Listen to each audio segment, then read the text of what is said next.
من كتاب خلاصة نور اليقين في سيرة سيد المرسلين. Dari kitab Khulasatul Nurul Yaqin, di mana kita dalam pertemuan yang lalu bahas tentang hal-hal yang terjadi, kejadian pada tahun ke-9 dari hijrah Rasul sallallahu alaihi wasallam. Yaitu kita udah bahas tentang kejadian Ghazwat Lihyan, peperangan Lihyan, ya, dan juga Ghazwatul Ghabah. Ghabah adanya ontak punya Rasul sallallahu alaihi wasallam yang diambil, direbut oleh beberapa golongan orang dari A'rab, lalu kemudian Rasul sallallahu alaihi wasallam menyerang mereka dan mereka lari. Dan juga terjadi peperangan Hudaybiyah, Ghazwat Hudaybiyah, yang mana tujuannya adalah Rasul sallallahu alaihi wasallam pergi menuju Mekah untuk apa? Untuk umrah. Tidak ada tujuan untuk perang. Lalu orang-orang Quraisy melarang Rasul SAW, menghadang Nabi Muhammad SAW untuk masuk kota Mekah. Tidak terima mereka bahwa Rasulullah masuk kota Mekah.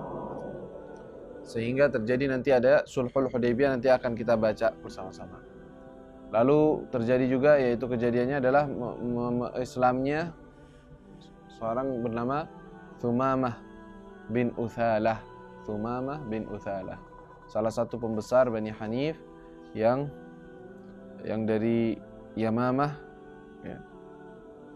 Dia memeluk Islam setelah ditawan 3 hari lamanya, dia duduk dan diikat di salah satu tiang daripada Masjid Nabawi, ya. Sampai sekarang tuh nggak salah ada tandanya bahwa di sini tiang inilah Thumamah. Bukan tiangnya juga, masih ada, tiangnya udah nggak ada tentunya, kan dulu pakainya juga cuman batang pelepah pohon korma. Nah, setelah itu kan direnovasi. Tapi tempat itu bersejarah, ditandain oleh para sahabat dan selanjutnya, bahwa di situ diikat. Lalu kemudian setelah 3 hari dia diikat, selalu ditawarkan oleh Rasulullah untuk meluk Islam, tapi dia menolak. Ketika hari ketiga Rasulullah membebaskan dia.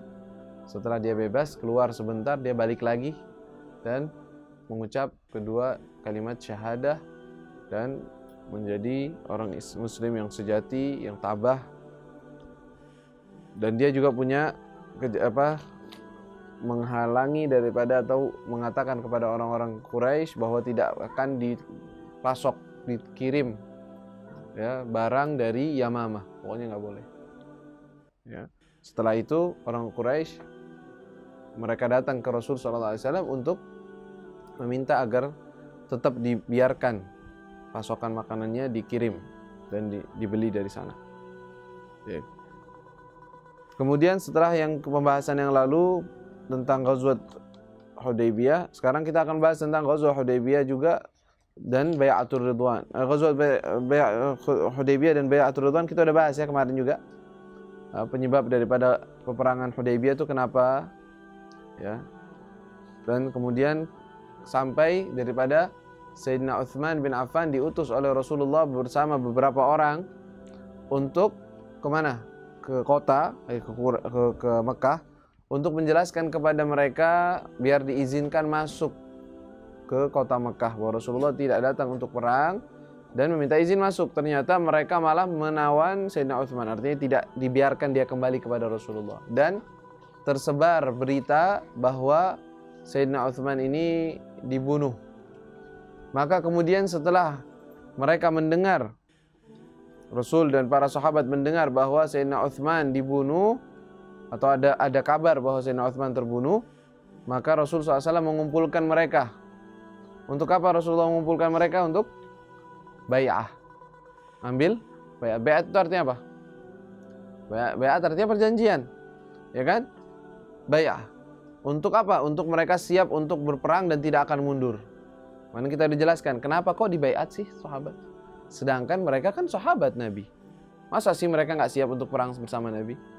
Tapi kenapa? Salah satu alasannya adalah karena Rasulullah keluar bukan untuk perang. Ternyata ada sesuatu kejadian yang bisa kemungkinan mereka untuk mengangkat senjata dan berperang. Lalu Rasulullah menekankan kepada para sahabat apakah mereka siap atau tidak. Dan baiat tersebut terjadi di bawah suatu pohon. Rasulullah SAW bersandar di suatu pohon dan membaiat para sahabat untuk siap perang dan tidak akan mundur. Setelah itu di akhir daripada baiat, setelah selesai mereka semua, Rasulullah mengatakan hadhihi da Utsman, dan ini baiatnya Utsman. Nah, sebagian sahabat paham bahwa Sayyidina Utsman tidak terbunuh. Kalau enggak mungkin Rasulullah mengambil baiat untuk Sayyidina Utsman yang ada di Mekah. Baik, kita lanjut nih sekarang. Masih kelanjutan tersebut yang akhirnya adalah terjadinya Sulhul Hudaybiyah, yaitu perjanjian damai. Qala Sulhul Hudaybiyah pada halaman 48. Lamma alimat Quraisyun bai'atir ridwan. Lamma ketika alimat mengetahui Quraisyun orang-orang Quraisy bi bai'atir ridwan tentang perjanjian ar-ridwan, yaitu bahwa Rasulullah membaiat para sahabatnya berarti siap perang. Khafat ala nafsiha, khafat mereka takut ala nafsiha terhadap diri mereka sendiri. Wah, kacau ini. Kalau sampai perang kita dihabisin. Nah, mereka takut, tahu. Fa arsalat Utsman wa man ma'ahu. Setelah itu mereka mengutus Utsman, udah lepas, udah Utsman nanti pulang sana. Nah, biar mereka tahu bahwa engkau tidak terbunuh. Wa talabatis suluh. Ya, wa talabat, dan mereka meminta suluh, yaitu bikin perjanjian damai. Nggak boleh masuk ke Mekah dengan status kalian masih musuh kita, kata mereka. Masih perang, nggak boleh. Ya udah kita bikin perjanjian damai, baru kalian boleh masuk. Ayo. Fatamma bainahuma, fatamma maka tetaplah ataupun terjadilah bainahuma antara kedua belah pihak itu, yaitu antara orang-orang muslim dengan orang musyrik, bisyurut dengan beberapa syarat. Allati yang mana aradatha Quraisyun, yang diminta oleh orang-orang Quraisy. Jadi yang meletakkan syarat itu orang Quraisynya. Mereka yang minta. Gini ya syaratnya, gini ya syaratnya. Rasulullah nggak punya andil sama sekali dalam syarat tersebut. Kalian mintanya apa? Begini ya, ini iya. Setujuin sama Nabi SAW. Yang penting kita suluh, yang penting kita damai. Iya, kata Rasulullah SAW.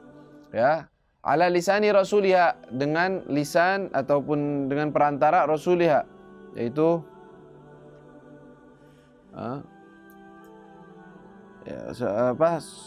utusan daripada orang-orang Quraisy yang mereka utus untuk mengambil perjanjian, yaitu Suhail bin Amr.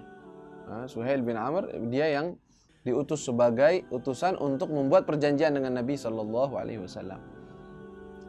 Apa saja perjanjiannya? Katanya di sini wahiyya wad'ul harbi 10 sinin. Wahiyya, adapun perjanjiannya. Jadi kalau ditanya apa saja perjanjian Sulhul Hudaybiyah, nih ada jawabannya nih, ada 4 atau ya. Wahiyya, pertama wad'ul harbi, wad' meletakkan, artinya tidak berperang. Wad'ul harbi, meletakkan peperangan, artinya tidak perang. 10 sinin, selama 10 tahun. Itu satu. Kedua, wa an ya'manan nasu ba'duhum ba'dan, wa an, dan hendaknya ya'man, merasa aman atau memberikan aman, an-nas, orang-orang, ba'duhum ba'dan, antara satu dengan yang lainnya. Artinya yang ini datang ke sini nggak apa-apa ketemuan, yang ini datang ke sana nggak apa-apa. Mereka jalan berdagang nggak apa-apa, nggak dihadang. Nggak boleh. Setelah ini terus ada orang pergi menghadang, nggak boleh. Ya. Wa an yarji'a anhum hadzal 'am. Persyaratan yang ketiga. Wa an yarji'a anhum hadzal 'am. Ya, dan hendaknya mereka kembali. Kembali maksudnya pulang. Wa an yarji'a, dan hendaknya yarji'a, kembali, anhum, dari mereka, dari kota Mekah, hadzal 'am, tahun ini. Ya. Wa an la yaruddu man atahum minal muslimin wa an yarudda Muhammadun man atau min Quraisy. Nah, yang keempat adalah dan hendaknya yaruddu, an la yaruddu, mereka tidak boleh menolak, man atahum, siapa saja yang datang kepada mereka, kembali kepada mereka, minal muslimin, daripada orang-orang muslim. Jadi kalau seandainya ada orang murtad dari orang muslim misalnya, kembali ke orang Quraisy, kelas mereka terima, nggak apa-apa, kembali. Ya. Wa an yarudda Muhammadun, adapun Nabi Muhammad hendaknya dia menolak, man atahu min Quraisy, siapa yang datang dari orang Quraisy kepada beliau. Ya. Jadi kalau ada orang Quraisy memeluk Islam terus datang ke Nabi Muhammad, nggak boleh diterima oleh Rasulullah. Ya, ini 4 syarat. Kita artikan dulu, nanti kita jelaskan lagi. Taib, fatadayagal muslimun, fatadayaga, maka merasa berat hati. Tadayaga artinya merasa berat hati. Al-muslimun, orang-orang muslim. Min hadhihi syurut, daripada syarat-syarat ini.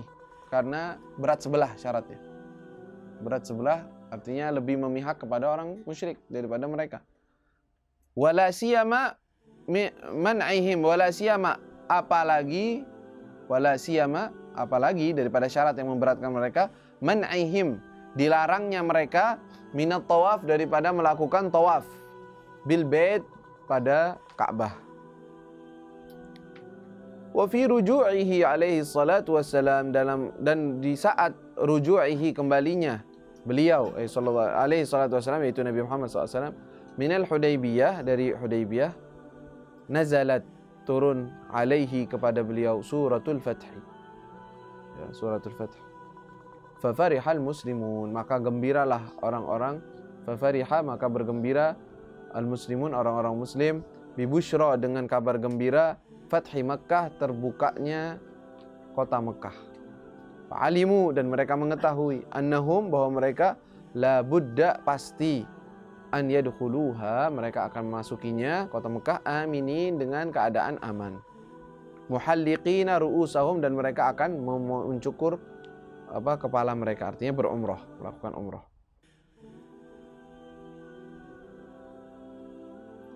Ba'da dzalika, setelah hal tersebut, setelah perjanjian tersebut, asbaha, maka jadilah al-muslimun, orang-orang muslim, ahraran, bebas. Yaruhuna wa yaji'una kaifa sya'u. Yaruhun, mereka pergi, wa yaji'un, dan mereka datang, kaifa sya'u, seperti apa yang mereka mau, sesuka hati maksudnya. Kaifa sya'u, sesuka hati. Wa 'azuma, dan menjadi besar dan agung, nufudhu, yaitu nama ataupun ketenaran ataupun kebesaran Nabi SAW.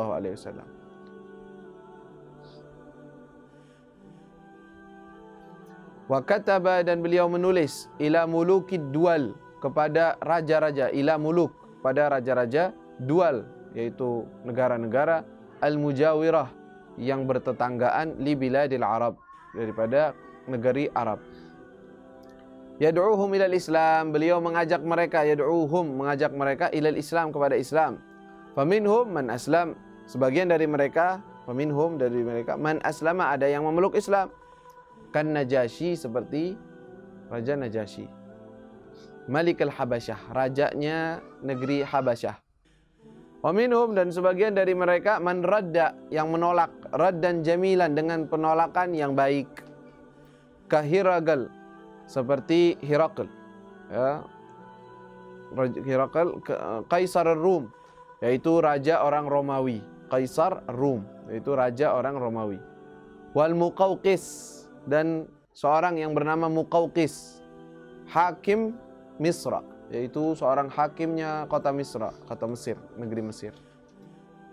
Wa minhum, dan sebagian dari mereka, man radda raddan qabihan, yang menolak dengan tolakan yang buruk. Wa ahana rasulan nabi, wa ahana, dan dia merendahkan atau menghinakan rasulah, utusannya, an-nabi sallallahu alaihi wasallam. Mereka adalah kal Harith, seperti orang yang bernama Al-Harith bin Abi Syammar. Namanya Harith bin Abi Syammar Al-Ghassani. Dan juga termasuk yang menolak dengan tolakan yang buruk adalah Kisra Furs.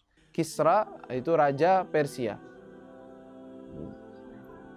yang disebut dengan Kisra, rajanya. Baik. Ketika orang-orang Quraisy tahu bahwa Rasul SAW akan siap perang dan siap untuk memerangi mereka, segera mereka mengantisipasi, berusaha untuk tidak terjadi peperangan. Mereka utus Suhail bin Amr untuk mengambil perjanjian, tapi jangan sampai merugikan kita, kata Suhail, karena Suhail memang pintar orang yang ngomong. Kata Suhail, ya, saya akan ambil perjanjian yang membuat mereka yang tunduk, Biar apa? Agar orang-orang Arab sekitar melihat bahwa kita ini masih besar, masih agung, masih mulia. Takut mereka dengan gengsi mereka. Ya sudah, datang kepada Rasulullah SAW mengambil 4 perjanjian tadi yang kita sebutkan. Pertama, 10 tahun perang, nggak boleh perang. 10 tahun damai. Siap. Nah, ketika pertama mau meletakkan tulisannya, sebagai penulis di saat itu adalah Sayyidina Ali bin Abi Thalib. Mana Ali bin Abi Thalib? Beliau yang nulis. Rasulullah SAW tulis, ayo. Setelah Suhail minta nih, kita bakal minta begini-begini, ayo tulis. Uktub. Min hadza ma salahahu Muhammad Rasulullah Suhail bin Amr. Ini yang telah dibuat perjanjian damai antara Muhammad Rasulullah dengan Suhail bin Amr. Kata Suhail, kok Muhammad Rasulullah tulisnya? Tulis Muhammad bin Abdullah.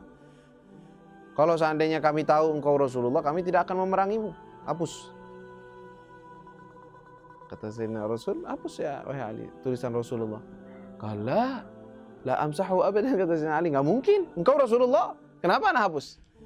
Kata Sayyidina Ali, kala imsahu, nggak apa-apa, hapus aja, walaupun aku ini Rasulullah tetap.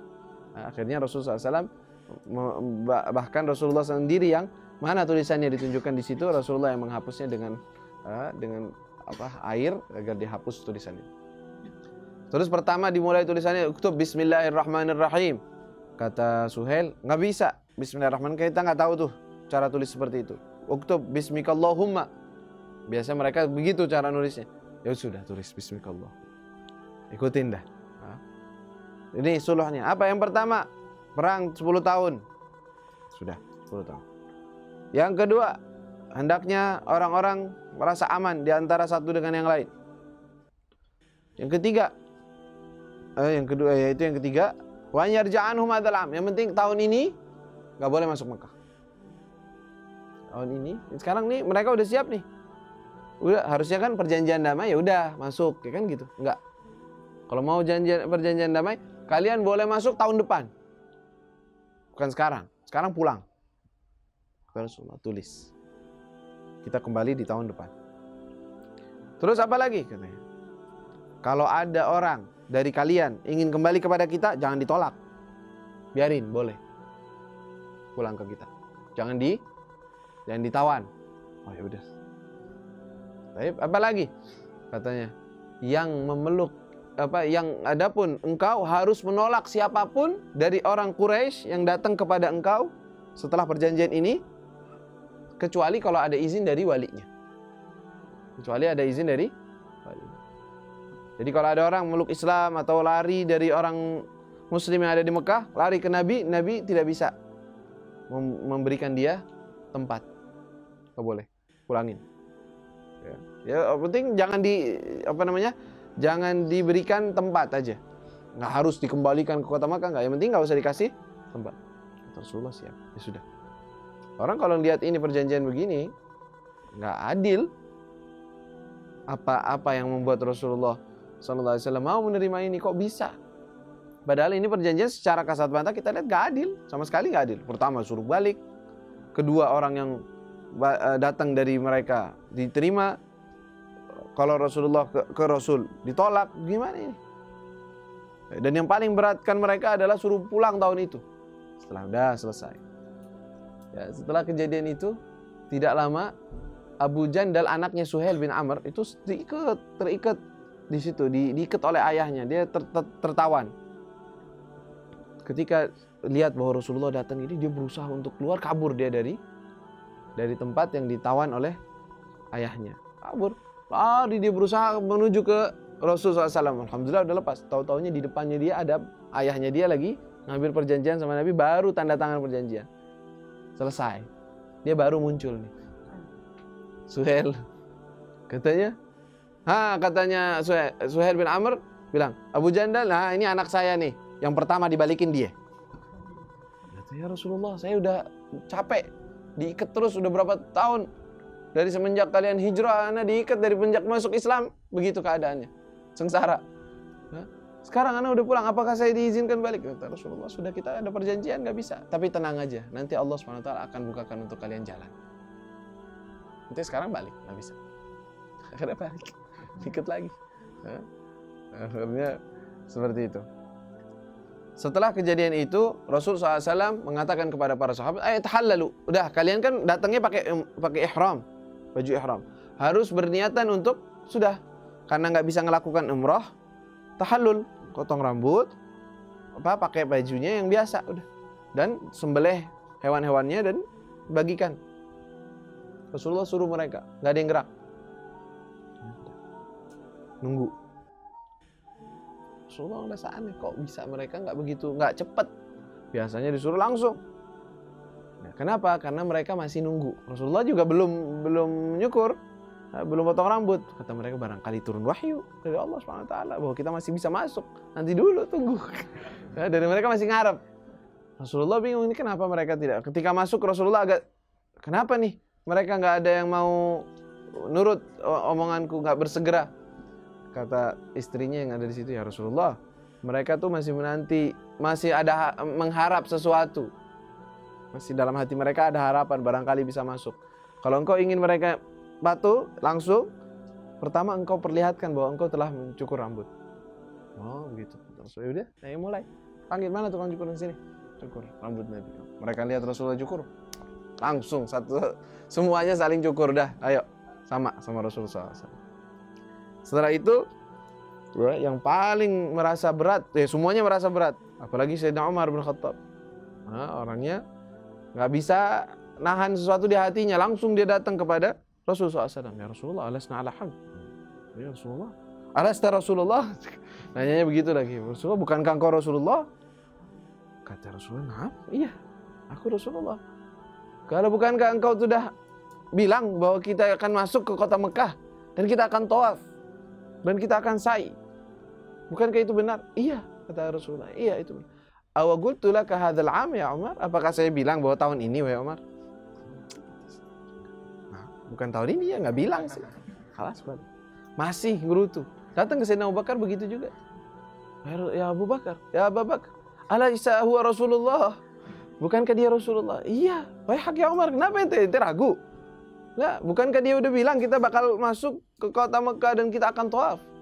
Awagallaka Rasulullah fi hadzal 'am? Apakah Rasulullah bilang tahun ini emang? Emang Rasulullah nyebut tahun ini? Lah, pasti kita akan datang ke sini dan pasti kita akan tawaf. Rasulullah pasti jujur benar omong. Nah, Sayyidina Umar setelah itu mulai was-was, takut. Takut adanya wahyu turun atau sesuatu teguran kepada beliau atau kecaman kepada orang yang dianggap kurang ajar kepada Nabi SAW. Ya udah, mereka bergegas pulang. Dalam perjalanannya turun wahyu surat Inna fatahna laka fathan mubina liyaghfira lakallahu ma taqaddama min dhanbika wa ma ta'akhkhar wa yutimma ni'matahu 'alaika wa yahdiyaka siratan mustaqima wa yansurakallahu nasran aziza. Allah. Di awal daripada surat Al-Fath turun kepada Nabi SAW bahwa petanda Inna fatahna laka fathan mubina, kami akan membuka kepadamu pembukaan atau fathah yang mubin, yang jelas sudah. Akan dibukakan kota Mekah, akan dibukakan semuanya. Dan itu semua sudah diberikan kabar gembira. Kata Rasulullah, "Aina Umar?" Mana Umar bin Khattab? Cariin tuh. Sudah Umar duduknya udah jauh-jauh dah, takut. Dipanggil, "Wahai Umar, engkau dipanggil oleh Rasulullah." Waduh. Wahyun nazal, apakah ada wahyu nih? Teguran nih pasti. Datang Rasulullah, takut, ada apa ya Rasulullah? Nah, innahu nazala alayya wahyu. Iya, turun wahyu. Takut sih Umar. Dibacakan Inna fatahna laka fathan mubina. Setelah itu, ya Rasulullah, afathun hadza? Apakah ini petanda fath dari Allah Subhanahu wa taala akan dibuka? Iya. Kata Rasulullah, iya, ini fathnya. Ini awalnya dari Fath Mekah. Jadi zahirnya kelihatannya berat sebelah, kelihatannya begini, tetapi di situ ada maslahat. Yang Rasul SAW pandangannya jauh ke depan. Dia lebih tahu. Makanya katanya, "Sadaq anta Rasulullah. Ta'rif ma la na'rif," katanya, engkau adalah Rasulullah, tahu sesuatu yang kami tidak tahu. Kami cuma melihat dengan kadar akal kita, tetapi engkau melihat dengan hal yang lain. Dan setelah itu benar-benar pengaruh daripada perjanjian tersebut, dan perjanjian tersebut tidak lama, artinya hasilnya 10 tahun. Harusnya 10 tahun.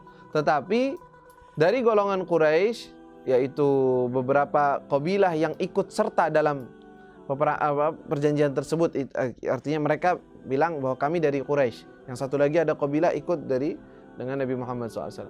Nah, kabilah tersebut melakukan pelanggaran. daripada perjanjian. Berarti perjanjian tersebut sudah hangus. Setelah 2 tahun, baru 2 tahun udah hangus perjanjiannya. Nah, setelah itu terjadi Fatah Makkah. Dalam 2 tahun ini orang-orang memeluk Islam, jumlah orang yang memeluk Islam di 2 tahun tersebut lebih banyak dibandingkan dari tahun awal Rasulullah berdakwah sampai tahun itu. Dalam 2 tahun aja. Kenapa? Karena orang melihat Islam dengan benar-benar Islam, muamalatnya, Islamnya, apa yang mereka bawa. Tapi kalau orang kalau lagi perang kan nggak mau denger. Mereka cuma ngaku-ngaku, mereka cuma gini. Ya, kalau lagi dalam perang. Tapi kalau lagi tenang, banyak yang meluk Islam. Ya, banyak. Datang lagi orang meluk Islam, datang lagi orang dengar Islam, dengar meluk Islam dengan begitu banyak. Hikmah dari Allah Subhanahu wa taala. Nah, ketika itu ya, mereka bolak-balik pergi. Akhirnya tahun depannya Rasulullah umrah, disebut dengan Umratul Qadha. Umrah Rasulullah SAW dan tawaf. Dan di saat Umratul Qadha Rasulullah SAW bertawaf, itu di kota Mekah masih berhala, masih banyak. Ratusan berhala di sekitar Ka'bah. Di dalam Ka'bah berhalanya banyak. Tapi Rasulullah umrah di situ. Melakukan umrah. Ya. Lalu di tahun itu juga ketika Rasulullah melihat ini nggak ada peperangan, alhamdulillah, ini saatnya beliau mengutus surat kepada para pemimpin-pemimpin pembesar kerajaan yang ada di sekitar situ, yang bisa dicakup oleh Rasulullah SAW, yaitu salah satunya adalah kepada, makanya di sini sebutin yad'uhum ilal Islam, ya, aslim taslam. Pokoknya Rasulullah SAW mengutus surat pendek yang ringkas yang dalamnya ajakan untuk mereka memeluk Islam. Kalau kalian tidak mau memeluk Islam, maka ikutlah dengan ajaran, tunduklah kepada ajaran Islam, sungguhnya itu, dan kami akan membantu kalian. Dan kalian kalau Islam, kata Rasulullah, kami tidak akan menurunkan kalian dari jabatan kalian. Lihat. Jadi kalau mengira orang bahwa Islam datang untuk merebut kekuasaan, salah paham. Nggak ada begitu. Najasyi, seorang raja Najasyi yang nanti ketika diutus surat atau Rasulullah SAW memeluk Islam, dan Najasyi kan udah kenal kepada Nabi karena tahu ada sahabat sudah datang, tapi belum diajak secara langsung oleh Rasulullah SAW untuk Islam. Di saat itu disurati oleh Rasulullah meluk Islam, ajak Islam, dia terima suratnya Rasulullah SAW dan dia memeluk Islam. Ya, apakah Najasyi suruh turun? Udah ganti rajanya, biar ganti, jangan ente, biar dari saya yang utus. Enggak, tetap yang raja tetap raja, yang pemimpin tetap jadikan pemimpin oleh Rasulullah SAW. Jadi bukan berarti Rasul ingin merebut kerajaan mereka, enggak. Ingin mengajak mereka untuk Islam, itu aja. Tetap kalian akan dibiarkan dalam kerajaan-kerajaan kalian. Nah, ada yang menerima seperti Raja Najasyi, ya, dicium Rasulullah SAW, dan yang diutus oleh Rasulullah diberikan hadiah dan dia memeluk Islam. Bahkan Raja Najasyi mengutus anaknya, ya, anaknya untuk datang kepada Rasul. Kata dia, saya nggak bisa datang kepada Rasul, ada urusan yang banyak, saya ingin langsung datang kepada Nabi tapi nggak bisa. Akhirnya dia utus anaknya untuk datang kepada Rasulullah, tetapi di tengah perjalanan anaknya dengan, kan pakainya perahu, kapal besar bahtera, tenggelam di tengah jalan, jadi mati di tengah jalan. Anaknya nggak sempat juga sampai di kota Madinah atau menemui Rasulullah SAW. Dan ada sebagian yang menolak dengan penolakan yang baik. Salah satunya adalah Hiraql, Raja Romawi di saat itu, yang mereka berbasis di negeri Syam. Basis mereka di saat itu di negeri Syam. Jadi mereka Romawi, aslinya di Roma, Eropa, tetapi mereka berbasis di daerah Arab itu di Syam, ya, Damaskus dan sekitarnya di situ. Mereka memiliki kekuasaannya di sana. Nah, ketika itu Rasulullah SAW mengutus Rasulnya dibacakan. Mana penerjemah dibaca? Ini surat kuat nih, omongannya omongan kayak Nabi. Jadi Hiraql itu di saat itu adalah orang, memang dia sebagai raja di saat itu, tetapi juga dia ahlul kitab, tahu ilmu tentang ahlul kitab, Injil, tentang kitab-kitab yang terdahulu. Dia memang pintar, termasuk ulamanya dari mereka. Dan ketika dia mendapatkan risalah dari Rasul, dia tahu ini omongan Nabi, bukan omongan orang sembarangan. Kata dia, ada nggak, dicoba cari golongan sini, ada nggak orang-orang dari kabilahnya dia? Cari, ya, dapat. Siapa yang dapatin? Abu Sufyan, musuh bebuyutannya Nabi SAW di saat itu. Ya, dia kan lagi santai, Abu Sufyan nggak ada perang, dia mulai dagang lagi. Ya, mulai cari ini. Pas lagi dia ada di Syam, panggil Abu Sufyan. Panggil. Katanya, saya ingin menanyakan ke engkau, yang mana yang paling dekat dengan kerabatnya Nabi ini, yang mengaku sebagai Nabi. Kata Abu Sufyan, saya. Memang dia paling dekat nasabnya dengan Rasulullah SAW. Ente maju. Teman-temannya suruh belakangnya. Pinternya Herakl. Nih, saya akan bertanya kepadamu sesuatu pertanyaan dan kalian simak juga pertanyaan dan jawaban. Kalau dia bohong, kalian tegur dia dari belakang. Beritahukan saya bahwa dia bohong. Tapi kalau dia jujur, udah diam aja. Abu Sufyan repot nih. Ketahuan bohong, bahaya urusannya. Depan raja ini. Ya udah. Apakah kalian ini orang yang mengaku nabi sebelumnya pernah jadi nabi, pernah ngaku seperti itu, atau ayahnya ada yang gitu? Tidak. Nasabnya dia kayak gimana di antara kalian? Apakah dia orang kecil, orang biasa, atau orang yang memang punya nasab yang memang bagus nasabnya? Wah, paling bagus dia nasabnya di antara kita. Nah, termasuk Quraisy, Bani Muttalib, Bani Hashim. Apakah ada raja dari keluarganya atau kakek-kakeknya yang mengaku raja atau sebagai raja? Katanya enggak ada.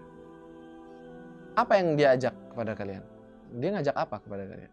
Mengajak kepada Islam, mengajak kepada silaturahim, kepada kebaikan, kepada perbuatan untuk menyembah Allah yang Maha Satu dan begini. Apakah dia pernah melanggar perjanjian? Yaghdir? Hal yaghdir? Tidak, dia nggak pernah melanggar perjanjian. Tapi nggak tahu sekarang ini, kita ini sekarang lagi ada perjanjian damai, nggak tahu, mungkin sekarang dia ngerjain sesuatu, nggak tahu. Kata dia, ana nggak bisa masukin suatu omongan untuk menjelekkan Rasul kecuali ini aja. Sedikit gitu. Kalau yang lain nggak berani dia. Udah. Oh begitu. Tanyain beberapa pertanyaan sudah. Katanya, engkau tadi anak tanya bahwa itu pengikutnya tambah banyak atau tambah kurang, keluar. Apakah ada yang murtad dari mereka yang keluar dari agama setelah mereka memeluk Islam? Nggak ada. Yang murtad nggak ada, malah tambah kuat mereka, tambah banyak. Yang ikutnya kebanyakan mayoritas orang lemah atau orang-orang besar? Orang-orang lemah yang pertama mengikuti dia. Semua petanda-tanda, udah tahu dia. Kata dia, kalau benar apa yang ente bilang tentang begini dan alasannya begini, alasannya. Jadi kenapa saya tanya begini, alasannya begini, alasannya begini. Ini tandanya Nabi. Kenapa saya bilang bahwa kalau seandainya raja ada dari keluarganya, ayahnya, mungkin dia mau menuntut kerajaan ayahnya. Kalian bilang bahwa peperangan antara kalian bagaimana? Oh, kalian pernah kita menang, pernah kita kalah. Katanya, begitulah peperangan Nabi. Imannya tambah, begitulah iman. Terus bertambah sampai kuat. Katanya, demi Allah, itu orang, katanya. Itu orang, kalau benar sebagai Nabi, dia akan memiliki apa yang ada di kakiku. Tahtanya akan sampai kepada apa yang ada di kaki. Artinya negeri ini semua bakal jadi di dalam wilayahnya dia. Jadi sudah, sekarang kalian keluar. Abu Sufyan. Ini Muhammad luar biasa nih. Sampai orang-orang Romawi pada takut. Bisa ngerti mereka. Ya. Akhirnya orang Herakl ini tadinya sudah hampir memeluk Islam. Dia kumpulkan tuh pembesar-pembesar. Wahai orang-orang, yang pembesarnya dia nih. Apakah kalian mau selamat di dunia dan di akhirat? Enggak. Kalau kalian mau, ini sebenarnya ini orang Nabi. Dan saya ingin mengajak kalian kepada agama orang tua. Mereka semua berteriak. Mereka semua mau keluar. Nggak bisa, kita nggak bisa keluar. Kata, ya, udah, kumpulin mereka, kumpulin. Saya cuma bercanda aja. Kata dia, saya cuma nguji iman kalian. Ternyata kalian tambah, ya sudah, kita nggak bakal beriman juga. Ya, akhirnya nggak beriman. Subhanallah. Padahal dia tahu yang benar, tahu yang hak, tetapi karena kecintaan terhadap tahta yang dia sudah yakin bahwa Nabi bakal sampai di situ. Dan dia sendiri akhirnya pulang dari negeri Syam di zaman Sayyidina Umar, meninggalkan kota Syam, semuanya ditinggalin semua. Diambil alih oleh orang-orang muslim. Tahu padahal itu, tetapi tetap tidak mau memeluk Islam. Biar kita tahu bahwa hidayah itu di tangan Allah. Barangkali orang bisa tahu Islam. Memang itu sumber untuk orang. Tetapi ketika seseorang sudah diselimuti dengan hubbul jah, kecintaan terhadap kedudukan, hubbud dunia, pastinya itu jah, termasuk dari dunia, cinta terhadapnya dan takut untuk kehilangannya, maka Islam pun bisa direlakan. Yang hak, yang benar, yang bisa menuntun dia kepada surga, dia bisa tolak. Ya, padahal dia baik. Ya, lalu dia menerima suratnya Rasul SAW dan dicium dan dihormati suratnya Rasul SAW. Makanya Hirakl di sini sampai orang-orang Islam memeluk Islam, mengambil alih kota Syam, negeri Syam, itu dia tidak terbunuh. Dia lari aja. Dia pulang kampung, ya, ke Romawi. Tapi yang satu lagi juga begitu menerima dengan baik, yaitu Muqawqis. Muqawqis itu pembesar daripada kota negeri Mesir. Negeri Mesir diutus begitu. Mereka bilang, kami terima kasih atas dengan ajakan yang lembut ini. Ya, Rasulullah nggak maksa. Mereka bilang, kami berterima kasih, tetapi kami tetap dengan agama kami. Silahkan engkau mau menyebarkan dakwahmu, terserah. Dan ini saya utus hadiah. Dikasih hadiah dari Muqawqis.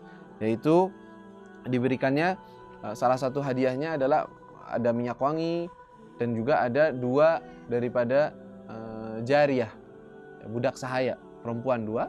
Salah satunya adalah Maryah Al-Qibtiyah, yang Rasulullah SAW dijadikan sebagai budak sahaya Rasulullah SAW, bukan sebagai istri, tetapi Sariyah namanya, ya, sahaya yang ikut dengan Nabi SAW, yang melahirkan Sayyidina Ibrahim, ya, anaknya Rasulullah SAW, yang meninggal kecil juga.